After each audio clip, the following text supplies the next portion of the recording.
jam 5.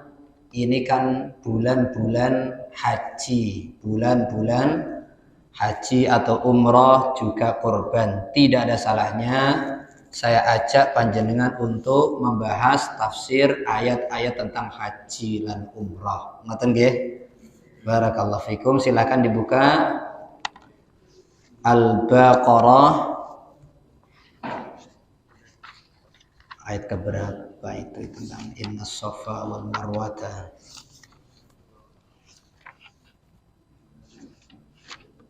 Ini juz berapa sih? Juz 2. Juz pertama 158. Al-Baqarah ayat 158. Ayat-ayat tentang haji umrah banyak, tapi seberapapun sempatnya ayat yang kita bahas mudah-mudahan manfaat pokoknya. 158 surah Al-Baqarah.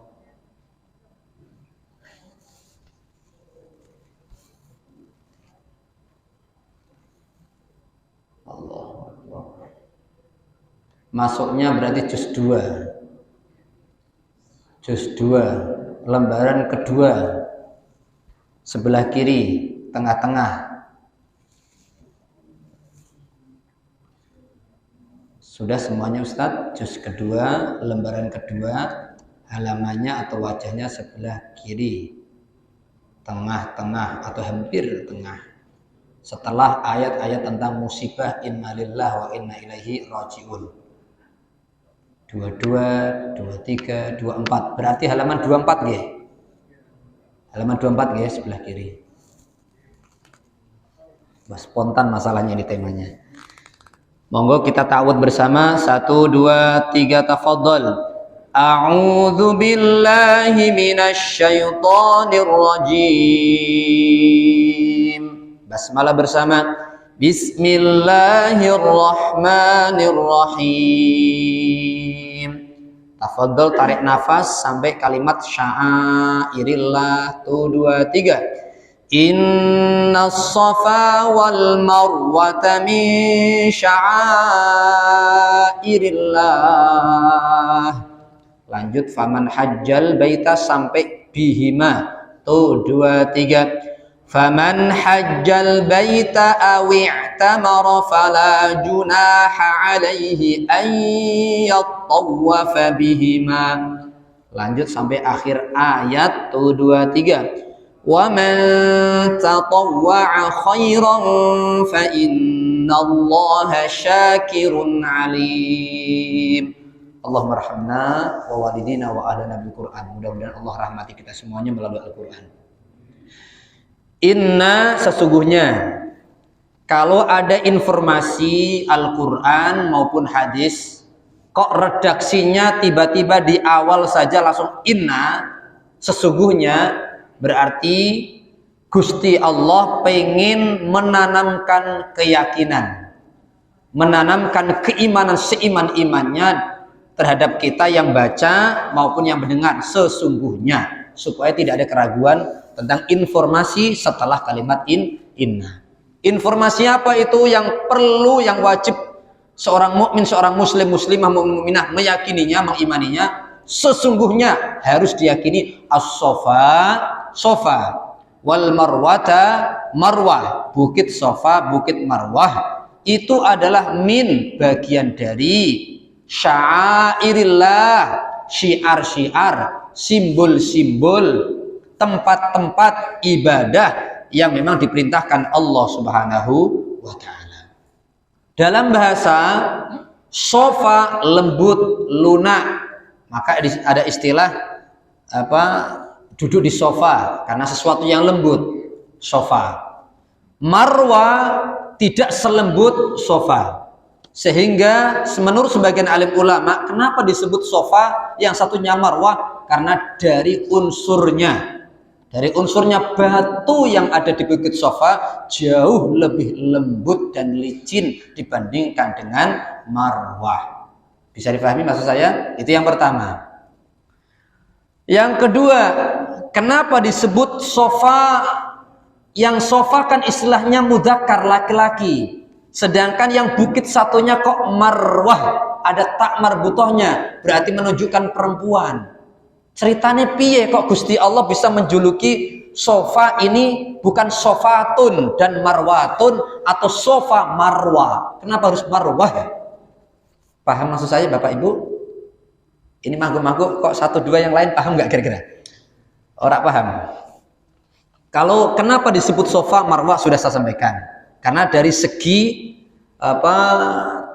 kelicinan dan kelembutan batu sudah berbeda. Sofa jauh lebih lembut dari segi bahasanya seperti itu. Kedua, ada pertanyaan umumnya. Kenapa namanya bukan sofatun tapi sofa, nggak ada taknya yang menunjukkan, berarti kalau nggak ada tak marbuto kan menunjukkan kelaki-lakian mudzakkar. Sedangkan marwatun perempuan. Kenapa dibedain? Ini laki, ini perempuan. Ini ada tidak ada tak marbutohan, di sini ada tak marbutoh. Kenapa harus seperti itu? Enggak disamain saja sofatun marwatun. Atau artinya seperti itu. Kenapa Gusti Allah enggak berfirman inna sofata wal marwata?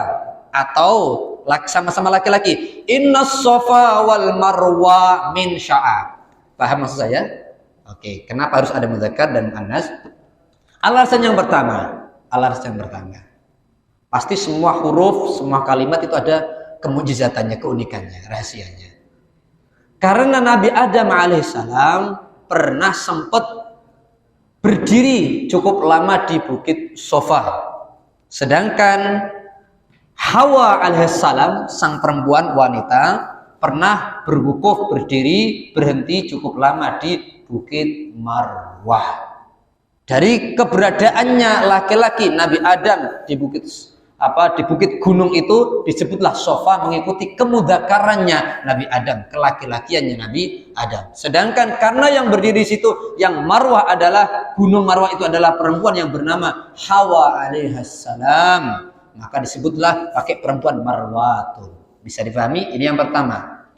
Sebab musabab yang kedua, kenapa dibedakan ini mudzakkar, ini muannas? Ini seolah-olah identik laki-laki, ini bukit yang ini identik perempuan. Karena tidak sedikit para sahabat radhiyallahu anhum bercerita, dulu di bukit Sofa itu kan ada berhala besar yang namanya isafun, isafan. Adanya isaf, tidak ada tak marbutohnya, identik dengan julukan secara redaksi orang Arab itu berhala laki namanya isaf. Sedangkan yang di bukit Marwah ada berhala besar yang disebut namanya Nailatun, berhala yang identik dengan namanya tak marbutoh, sehingga ngikutin bagaimana yang sudah ada di zaman jahiliyah, isfan sama Nailah. Seandainya Nailah, berhala Nailah itu berada di bukit Sofa, kemungkinan juga adalah Sofa pakai ta dan Marwah tidak pakai ta. Wallahu a'lam bishawab. Ini perkataan sebagian para alim ulama tentang kenapa ya dibedakan antara Sofa dan wal Marwah. Sya'air tadi, syiar, jamak dari syairah, sesuatu tempat yang dijadikan ibadah, dan ibadah di situ tempat itu disyiarkan, dilambangkan atau diviral-viralkan oleh Allah Subhanahu wa taala. Begitu pula atau maknanya disyiarkan adalah asyarallah ibadahu. Allah mensyariatkan kepada hamba-hambanya, sehingga disebut syairah atau jamaknya syairillah. Faman hajjal baita, barang siapa yang haji ke Baitullah, haji di musim haji dimulai dari 9 Dzulhijjah sampai hari-hari tasyrik, yakni 9 Dzulhijjah ba'da salat zuhur, atau awi'tamara umrah, terserah bulan apa saja, tidak terbatas, fala junaha alaihi, maka tidak ada wizrun, tidak dosa baginya, bagi siapa? Yang haji maupun yang umrah. Tidak ada dosa apa? Ya baginya mereka tawaf, an yatawafa bihima, tawaf sa'i, berkeliling antara dari Sofa menuju Marwah, Marwah menuju Sofa, dan sebaliknya sampai 7 kali. Sofa ke Marwah 1, Marwah ke Sofa 2, dan seterusnya. Kemudian jamaah demikian Allah, faman tatawwa'a, barang siapa yang tatawwu, kita artikan secara harfiah dulu sebelum makna-makna dan tafsir yang lain. Waman tatawwa'a, dan barang siapa yang tatawwa'a, melakukan sa'i atau tawaf tadi antara Safa menuju Marwah, Marwah menuju Safa, tatawwa'a atas dasar tatawwu. Tatawwu itu maknanya piye sih? Di dalam Al-Quran ada istilah afaghaira dinillah, ada ayat di juz ketiga surah Al-Imran lembaran ke-10, lembaran terakhir maksudnya, wajah paling kiri paling bawah, yaitu afaghaira dinillahi yabghuna walahu aslama man fis samawati wal ard tau'an wa karha. Ada Allah mengistilahkan tau'an tatawwu dan karha. Karha itu artinya kan sesuatu yang terpaksa. Lawan katanya, lawan bahasanya ternyata Allah mengistilahkan tatawwu atau tatawwu'an. Maka bahasa tatawwu secara harfiah maknanya adalah sukarela. Nah, ini secara bahasa. Kalau barangkali manfaat, di juz yang ketiga tadi saya sebutkan, juz ketiga lembaran terakhir, wajah paling kiri, kalau nggak salah Al-Imran ayat 85, kalau nggak salah, afaghaira dinillah, pokoknya awalnya afaghaira dinillah. Itu ayat yang dipakai oleh ulama-ulama salaf, termasuk ulama tabi'in untuk menjinakkan binatang yang susah jinak. Barangkali panjenengan menjadi panitia kurban, nemu sapi, nemu kebo, atau nemu hewan yang lain liar banget, susah dijinakkan. Baca saja secara lantang, afaghaira dinillahi yabghuna wa lahu aslama man fis samawati wal ardi taw'an wa karha wa ilaihi yurja'un. Diulang-ulang. Baru kemudian mulai lunak, silahkan di sembelih Allahu Akbar seterusnya, silahkan. Kemudian tadi tatawwu sukarela, ikhlas, orang merasa terpaksa. Ustaz capek banget ya, aku tak berhenti ya, atau rasanya ya terpaksa lah, itu tidak mendapatkan fadilah ayat ini. Sedangkan yang mendapatkan fadilah ayat ini adalah melakukan sa'i, bagian daripada rukun haji maupun bagian daripada rukun umrah, khairan yang dimaksud tadi kebaikan sa'i tadi, fa innallaha, maka jawabannya, barang siapa yang melakukan sa'i sebagai sebuah kebaikan atas sukarela bukan paksaan, fa innallah, maka dipastikan sesungguhnya, yakinlah, lagi-lagi kalau ada informasi yang diawali dengan inna, supaya panjenengan yakin, iman, kalau aku melakukan sa'i dengan sukarela, aku harus iman, yakin apa?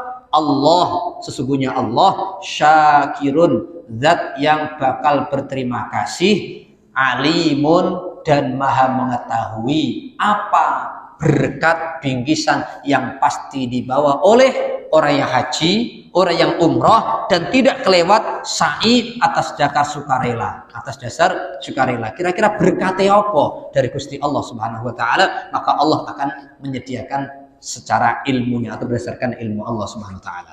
Syakirun, Imam Syafi'i dan ulama pengarang kitab Al-Jami' Ahkamil Quran Imam Al-Qurtubi ini berkata, kalau Allah menjuluki syakirun itu maksudnya adalah yusib an yu'tiya thabab atau yusibahu ala ta'ati, memberikan pahala ganjaran atas kebaikan dan ketaatannya.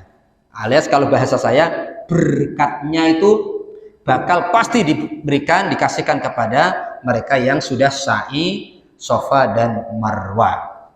Oke, ngemeng-ngemeng sebelum kita bahas tafsir lebih panjang lebar, ngemeng-ngemeng apa bingkisan Allah, pahala Allah, berkati Gusti Allah bagi kita-kita yang mau haji, mau umroh, dan tidak lepas daripada sa'i, lebih-lebih sa'inya dilakukan atas sukarela, rela mati. Bahkan selama 31 kali bimbing umroh, saya bolak-balik menemukan orang-orang sepuh keser-keser. Kalau di sini keser-keser bahasanya apa Pak Haji? Ngisot ya, wes keser-keser, ngap-ngapan, wes nampak-nampak, bawa 2 kaki saja wes ra iso lempoh. Akhirnya tak kempit mbah-mbah, tak kempit lagi dan macam-macam karena kita prioritaskan untuk mbah-mbah. Walhasil saya, mbah, kita istirahat dulu ya, atau saya serahkan ke mutawif, atau istirahat di sini selesai, nanti saya puterin lagi. Saya dorong pakai kursi roda karena udzur. Ternyata nggak mau, saya rela mati Ustadz. Yang penting aku menikmati sa'i ini. Nah, di sini loh saya husnudzon termasuk kategori waman tatawwa'a khairan, atas dasar tatawu sukarela. Janji Gusti Allah berterima kasih ngasih berkat. Berkatnya apa pertanyaannya? Berkatnya memang apa dari Allah Subhanahu wa taala? Ibarat kata panjenengan kalau diundang Pak RT atau Pak RW di sini, maaf Ustaz, ada Pak RT di sini, RT RW ada di sini? Oh ada, alhamdulillah, barakallahu fiik, mudah-mudahan diberkahi Allah. Jarang-jarang pejabat ikut taklim ya. Pejabat yang soleh. Oke, Pak RW atau Pak RT ngundang panjenengan selamatan, ngundang kumpul-kumpul yuk, bapak-bapak warga setempat. Karena biasanya mindset asumsi panjenengan adalah yang ngundang kumpul-kumpul Pak RT, Pak RW, wong cilik, paling tamu-tamune ya wong cilik, berkati juga cilik. Walhasil karena pikirannya seperti itu, berangkat ora pati wadus, ora pati minyak-minyakan wis angger mangkat setelah kerja. Nggih napa nggih? Itu bahasa ilustrasinya. Ketika Pak Bupati atau Wali Kota ngundang panjenengan makan malam atau kumpul-kumpul, wah, persiapannya bukan main. Di antaranya adalah minimal adus. Nah, kemudian wangi-wangian walaupun bajunya ora anyar atau macam-macamnya enggak baru. Berbeda. Nah, kenapa? Karena mindsetnya mulai Pak Wali Kota lumayan besar, suguhannya besar, berkatnya juga besar, undangannya juga orang-orang besar. Kalau panjenengan Pak Haji Hamdani dan orang Ustadz Mutoha diundang Pak Jokowi atau presiden kita ke Istana Negara kumpul-kumpul, seneng tentunya. Nggak tahu kalau panjenengan diundang Pak Jokowi. Secara spontan seneng mendapatkan kehormatan. Walhasil karena pikirannya presiden orang besar sekali, tamu-tamunya orang besar, kemudian suguhannya, berkatnya yang kita bawa tentunya besar sekali. Persiapannya matang sekali jamaah. Persiapannya orang gratis, adus ping 5. Bojos pokoknya tuku kelambi anyar, baju anyar, panjenengan pun sama, peci anyar, baju anyar, sepatu anyar, boh serba anyar, kendaraan anyar, bojo loh juga. Oh, Allahumma sholli ala bojo anyar ini enak men. Saking siapnya, saking bahagianya. Begitulah ketika panjenengan dipanggil oleh Allah, fadlnya Allah dipanggil untuk haji atau umrah. Orang yang pintar, orang yang cerdas, orang yang berakal, mesti dari ilustrasi itu paham. Iya, aku diundang manusia, dipanggil manusia, persiapan seperti itu. Kalau dipanggil Allah yang maha kabir, bukan kabir, akbar, segala-galanya maha besar tak tertandingi. Di atas jagat raya ini, tentunya pikiranku harus lebih matang lagi, persiapanku lebih matang, bukan hanya zahir, bukan hanya resik zahire, bajune anyar, sangune akeh dan macam, bukan, tapi watazawwadu fa inna khairaz zadi taqwa, bahkan sampai batinnya harus benar-benar persiapan. Kenapa? Karena mindsetnya orang yang waras sebelum berangkat haji atau umrah pasti Allah itu maha akbar. Tamu-tamunya juga orang-orang besar sekali. Di antara miliaran manusia, orang-orang terpilih. Berarti saya termasuk terpilih. Berarti harus hati-hati di hadapan Gusti Allah. Kemudian berkate, mindsetnya harus syakirun alim. Fa innallaha syakirun alim. Berarti tidak main-main berkat yang saya bawa. Sekedar motivasi. Lah, berkate setelah kita punya asumsi seperti itu, apa saja berkati Gusti Allah bagi orang yang haji dan umrah atas dasar tatawu, di antaranya ada belasan berkat Gusti Allah Subhanahu wa taala. Berkat tahu ya Ustaz ya? Berkat pokoknya hadiah lah, bingkisan dari Allah. Yang pertama, Nabi Muhammad sallallahu alaihi wasallam bersabda seperti ini. Innal hajja wal mu'tamira wal mujahida fi sabilillah. Orang jemaah haji, orang yang umrah, bukan berarti haji toktil ya, orang yang berhaji ataupun orang yang berumrah ataupun yang mujahid fisabilillah, itu status mereka semuanya wafdullah, utusan yang terpilih dari Allah Subhanahu wa taala, yang dipilih Gusti Allah. Kemudian apa kalimatnya Kanjeng Rasulullah SAW? Da'ahum wastajabu. Allah lah yang ngundang. Kemudian mereka istijabah, labbaik Allahumma labbaik, hajjan atau umratan. Kami datang ya Allah, kami datang atas panggilan-Mu ya Allah. Kemudian setelah itu apa? Sa'aluhu. Maka mereka pun meminta kepada Allah dalam detik-detik manasik-manasik haji maupun umrah, dimulai dari ihramnya. Maka sampai akhir manasiknya haji atau umrahnya, sa'aluhu. Setiap kali mereka meminta, memohon permohonan kepada Allah, doa, roja, harapan kepada Allah, fastajab, maka Allah pun mengijabahkan doa tersebut. Maka bingkisan salah satu fadilah bahasanya daripada haji dan umrah, lebih-lebih tidak meninggalkan sa'i atas dasar tatawwu, sukarela, dipastikan doa-doa mereka diijabah oleh Allah Subhanahu wa taala. Amin Allahumma. Amin Allahumma. Tak heran. Salah satu budaya orang yang haji atau umrah kan biasanya pamitan. Baik pamitan door to door silaturahim, ataukah mungkin kesulitan akhirnya panggil WhatsApp, Instagram, FB, kilogram, setengah gram, seperempat gram, atau dengan undangan kumpul-kumpul selamatan.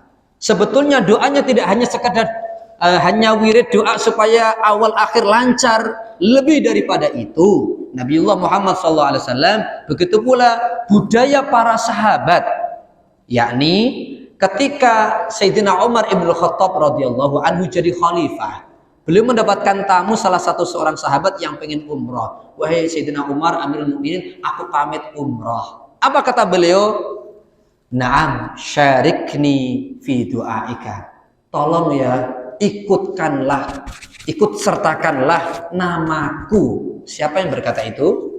Sayyidina Umar bin Khattab. Beliau calon ahli surga, khulafaur rasyidin. Namun tidak segan-segan mengamalkan apa yang menjadi siratan atau perintah dari Rasulullah SAW. Tidak mungkin sesuatu yang bid'ah, tapi itu adalah sunnah. Apa itu sunnahnya yang diamalkan langsung oleh Sayyidina Umar? Syarikni, tolong ikutkanlah namaku pada setiap doamu, lebih-lebih doa saat detik-detik manasik haji maupun umrah. Kenapa sampai berpesan seperti itu? Karena tahu betul tentang hadis Nabi Muhammad Sallallahu Alaihi Wasallam, doanya orang yang haji, doanya yang umrah, insya Allah mustajabah. Allah alam bisawab. Itu yang sehingga mohon tidak ada istilah, jangan sampai ada istilah lagi. Haji umrah kan ibadah kan lebih baik sir-sir. Kalau perlu mangkat-mangkat wae, tetonggo-tonggo arti, bahkan keluargane maani wong tuane ora arti, mangkat-mangkat wae.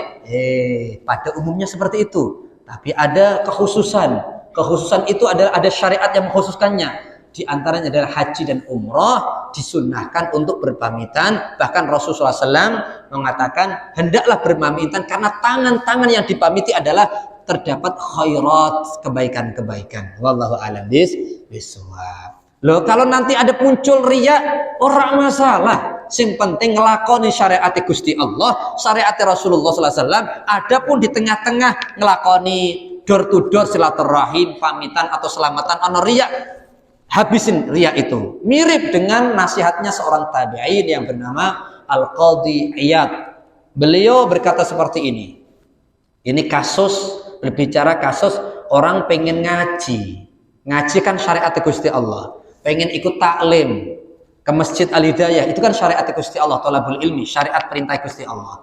Tiba-tiba dengan alasan aku sudah tua, malu udah lama, apalagi sudah setahun gak nongol ngaji, nanti kalau dicap aku sok-sokan, sok suci, sok alim gimana, akhirnya gagal hadir taklim. Ini salah kata ulama Al-Qadhi Iyad. Kenapa? Kata beliau, meninggalkan sesuatu yang perintah amalan baik, apakah itu selamatan, apakah silaturahim saat haji umrah, apakah itu taklim ta'allum, meninggalkan itu karena riya, berarti itu tanda-tanda jelas setiap amalannya masih terbiasa ingin dipuji, ingin didengarkan oleh orang lain. Sedangkan mengamalkan taklim itu, mengamalkan ta'allum itu, mengamalkan silaturahim itu, mengamalkan selamatan itu, mengamalkan syariat atau kebaikan itu jelas ingin dipuji, mengamalkannya jelas ingin dipuji, berarti itu adalah syirkun asghar, kemusyrikan yang kecil.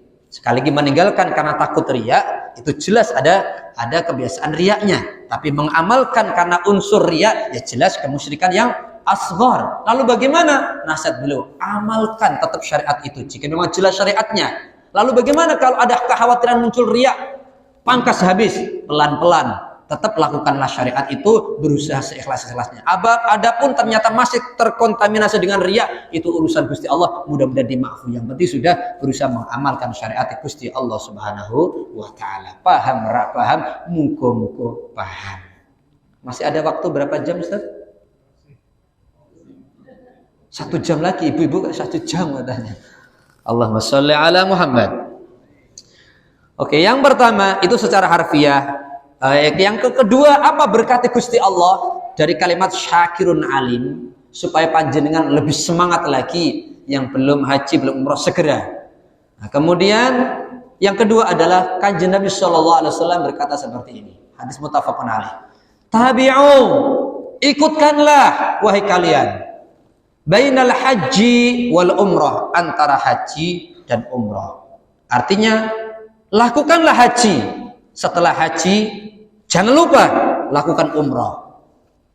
Kemudian atau sebaliknya, jika kalian sudah berhasil nabung umrah, sudah melakukan umrah, lakukanlah umrah, tapi jangan berhenti di umrah, harus ada ikhtiar juga melakukan haji, karena perintah kanjeng Rasul dua-duanya harus dilakukan. Kalau toh terlanjur umrah, jangan berhenti di situ, tetap ada ikhtiar untuk haji, karena setelah haji ikutlah ke umrah, atau umrah setelah itu haji, silahkan. Maka dari hadis muttafaqun alaih inilah mayoritas alim ulama, ada 7 dalil Al-Quran maupun hadis yang dipakai mayoritas jumhur ulama dari 4 madhab, kecuali sebagian ulama Malikiyah, sebagian ulama Hanafiyah. Apa itu? Dari dalil itu haji wajib, umrah juga wajib. Saya ulangi lagi. Madhab Syafi'i, sempat Imam Syafi'i, riwayat pertama adalah sunnah. Tapi riwayat yang paling masyhur, yang paling sahih, paling benar, insya Allah menurut hampir keseluruhan ulama-ulama pengikut Syafi'i adalah umrah tetap wajib. Saya ulangi ketiga kalinya, karena banyak yang salah paham, merasa madhab Syafi'i, padahal madhab Syafi'i jelas-jelas mengatakan yang paling asyhar, yang paling asah adalah wajib itu umrah. Haji jelas wajib plus rukun haji, tapi umrah wajib bukan plus bukan rukun. Silahkan dibuka dalam kitab Minhajut Talibin karangan Nawawi, Al-Majmu' Syarah Muhadzab karangan Nawawi, atau Al-Minhaj Syarah Sahih Muslim Imam Nawawi. Imam Nawawi termasuk pentolane apapun yang menjadi fatwa beliau menjadi mu'tabar dalam madhab Syafi'i. Apa kata beliau setelah menyampaikan ada 2 riwayat memang sampai sanad kepada Imam Syafi'i, sunnah kemudian wajib, kemudian yang kata beliau wal asah, dan yang paling sahih kata Imam Nawawi setelah ditelaah yang paling sahih, paling kuat, paling masyhur adalah wajib. Bisa dipahami? Oke. Nah, terus kalau ada muslim atau muslimah umrah kan sunnah, sadar atau tidak, orang itu telah memviralkan madhabnya ulama Maliki dan ulama Hanafi, bukan ulama Syafi'i. Wes, mohonlah jelas ya. Dalil yang lain apa? Kesuwen nanti kalau kita bahas kesananya. Oke, Rasulullah SAW bersabda tadi, ikutkanlah antara haji, umrah, atau umrah kemudian haji. Kalau haji lalu baru umrah berarti ifrat. Umrah kemudian haji dalam satu musim haji berarti tamattu yang dilakukan oleh kaum muslimin dan umumnya di Indonesia. Apa kata beliau? Fa innahuma, karena keduanya haji atau umrah atau haji yanfiyanil faqra, menafikan kemelaratan fakir.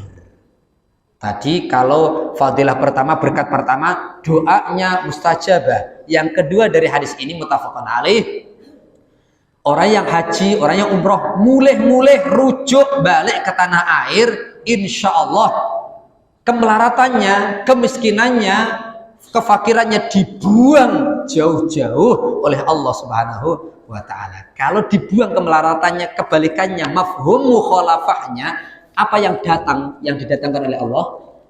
Kesugihan, minimal keberkahan. Maka mohon maaf, saya hakul yakin dengan ayat ini.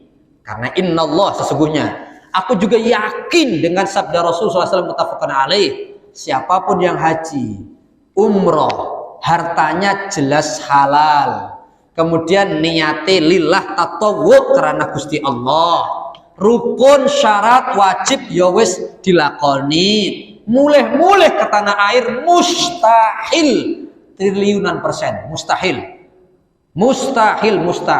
mulih-mulih berubah jadi orang melarat, miskin, fakir, nggak mungkin ada ceritanya. Justru pasti tidak mungkin, tidak pasti miliaran, triliunan persen orang itu makin barokah, bahkan secara zahir makin sugih. Amin Allahumma amin. Sekedar motivasi, bermula berangkat dari ayat ini, Allah bakal berterima kasih.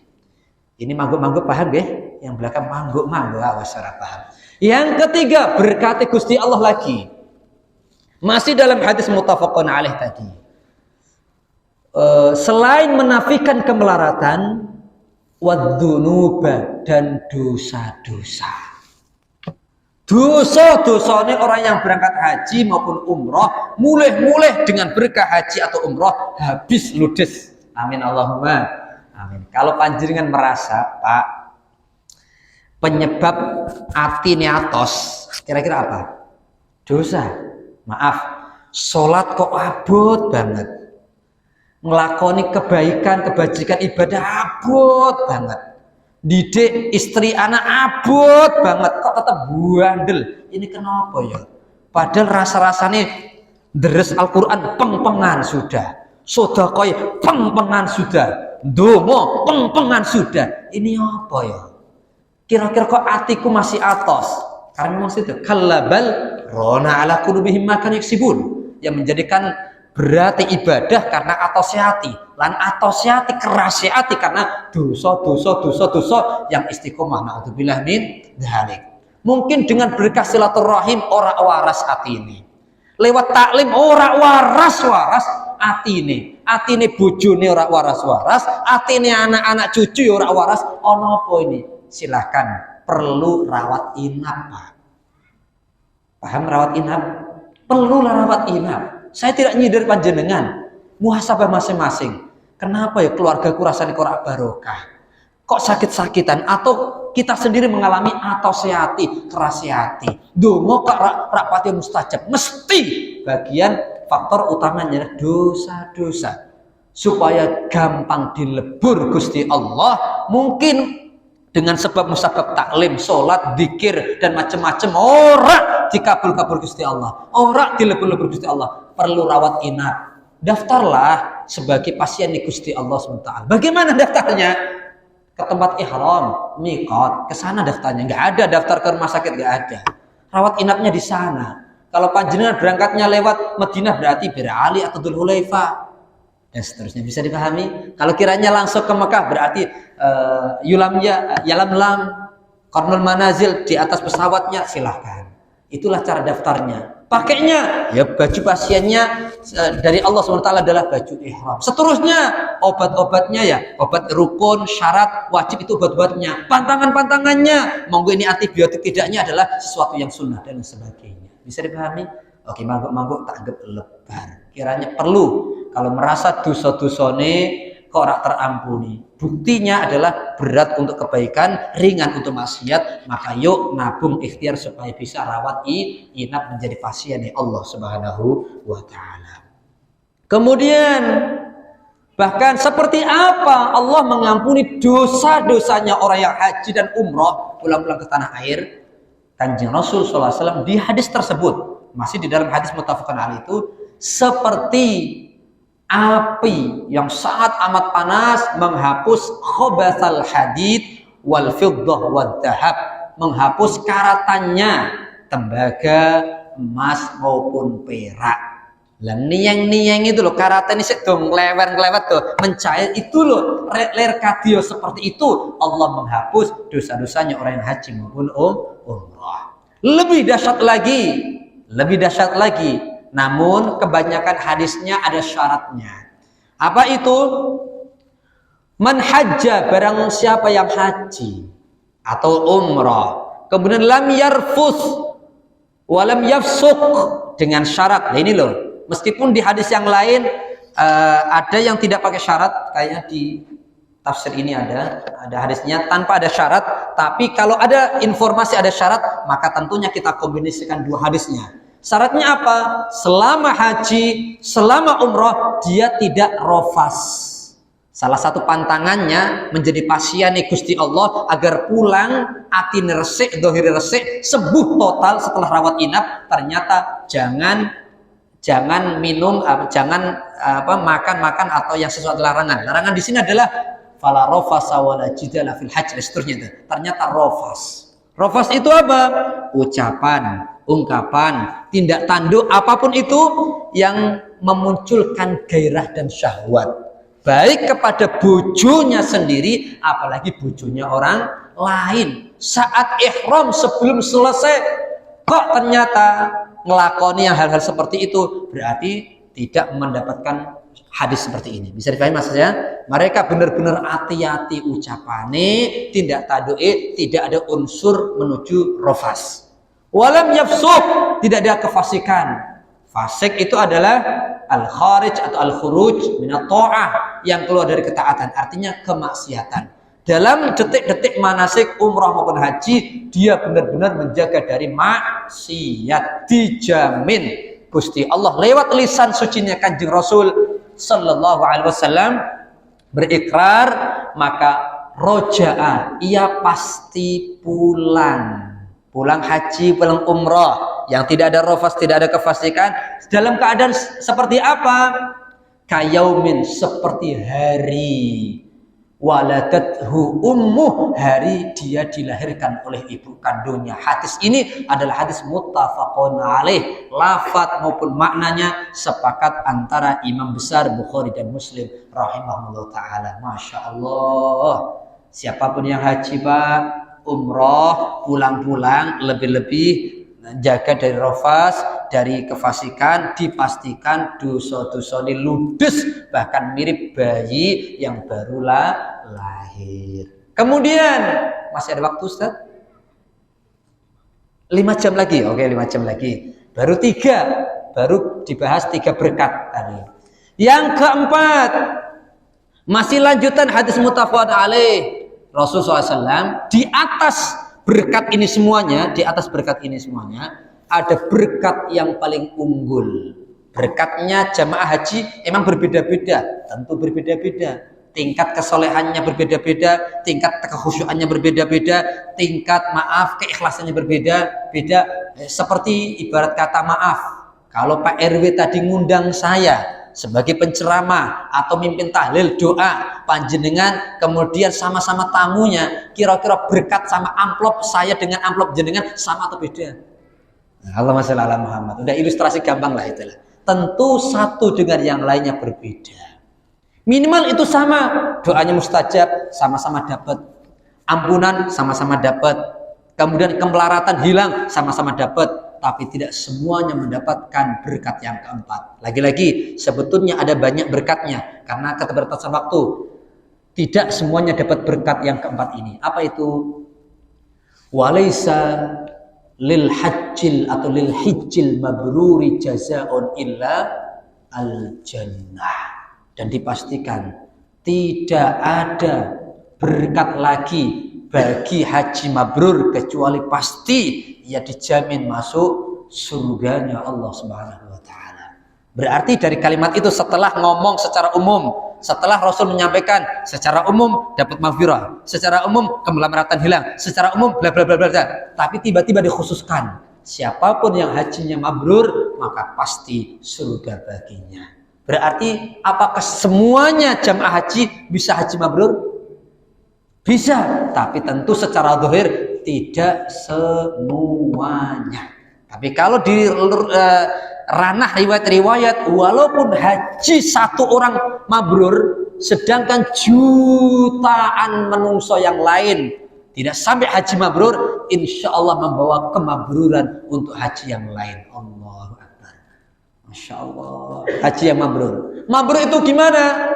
Imam An-Nawawi, Imam Ibnul Qayyim, para alim ulama berkata, banyak terjemahan Imam haji mabrur. Yang namanya juga mabrur, isim maf'ul daripada albir. Albir itu kebaikan, istilah birrul walidin. Allah mengklaim orang ini pulang-pulang mabrur. Artinya mabrur itu isim maf'ul, dikasih terus menerus albir. Pulang menuju tanah air, dari perjalanan menuju ke tanah air sampai akhir hayatnya selalu ditimpa, selalu dianugerahi, selalu disematkan, dilengketkan oleh Allah kepadanya albir, albir, albir, albir, albir. Kebaikan. Kebaikan apa saja? Segala bentuk kebaikan. Pulang-pulang dipastikan Imam Nawawi, Imam Ibnul Qayyim, ulama-ulama yang lain, salah satu tandanya adalah dari kalimat mabrur sendiri, ringan sekali untuk kebaikannya. Bisa dipahami? Sholatnya tambah rajin, jemaahnya tambah rajin, sedekahnya tambah rajin, apapun bentuk kebaikannya, ngopainin bojo anak tambah apik meneh. Itu loh tanda-tanda haji yang mabrur. Masih ada waktu lagi ya? Oke, Abu Dzar Al-Ghifari. Jeung Rasul, ya ayat naon? Ana apa he Abu Dzar Al-Ghifari? Ma alamatu birril haji. Tondo-tondone atau salah setunggale atau di antara tanda mabrurnya haji dan umrah itu apa? Nah, Kanjeng Rasul sallallahu alaihi wasallam menjawab, thayyibul kalam. Pulang-pulang dari haji atau umrah, lihat baik-baik ucapan-ucapannya yang keluar adalah thayyib. Thayyibul kalam. Dia menjadi orang yang sepanjang hidup sampai akhir hayatnya setelah pulang haji umrah dipastikan mulutnya yang mengeluarkan kalimat-kalimat yang thayyib, thayyib, thayyib. Kalau yang keluar kalimat-kalimat yang thayyib, yang santun, yang sabar, yang menyejukkan, menyenangkan, berarti artinya kira-kira sae apa sae? Baik atau baik? Baik sekali. Nah, ilustrasinya ceret teko, karena jika dalamnya kopi dituangkan keluarnya juga kopi, comberan keluarnya juga comberan. Berarti artinya apik. Kita nggak pernah tahu, nggak pernah membelah hatinya seseorang yang haji itu hatinya apik atau durung. Tidak, perhatikan saja zahirnya, ucapannya baik atau tidak. Nah, itu mabrur. Kedua, kata Rasulullah SAW lanjutnya, tibul kalam wa it'amul masakin. Ia tidak boiman, tidak pelit, pulang-pulang dipastikan orang yang mabrur. Salah satu tandanya sosialnya tinggi, sosialnya luar biasa. Kalau kemarin mungkin pelitnya tingkatan nasional, membangga-banggakan, maaf yang belum tahu ilmu ini, hadis ini, biasanya aku sudah umroh sekian kali, aku sudah haji 3 kali, dan macam-macam. Tidak, itu belum menentukan birrul, mabrurnya haji atau umroh, tapi pulang-pulang adalah peka terhadap fuqara wal masakin atau siapapun yang mustahiknya. Bisa dipahami Bapak Ibu? Allahu Akbar. Cukup waktu? Oke. Sebetulnya masih banyak sekali. Baru ayat itu saja masih banyak yang bisa disampaikan, tapi karena keterbatasan waktu, belum lagi ayat-ayat yang lain ya. Subhanakallahumma wa bihamdika asyhadu an la ilaha illa anta astaghfiruka wa atubu ilaik. Mudah-mudahan Allah memberikan manfaat, keberkahan buat kita. Al-Fatihah. A'udzubillahi minasyaitonir rajim. Bismillahirrahmanirrahim. Alhamdulillahirabbil alamin arrahmanir rahim maliki yaumiddin.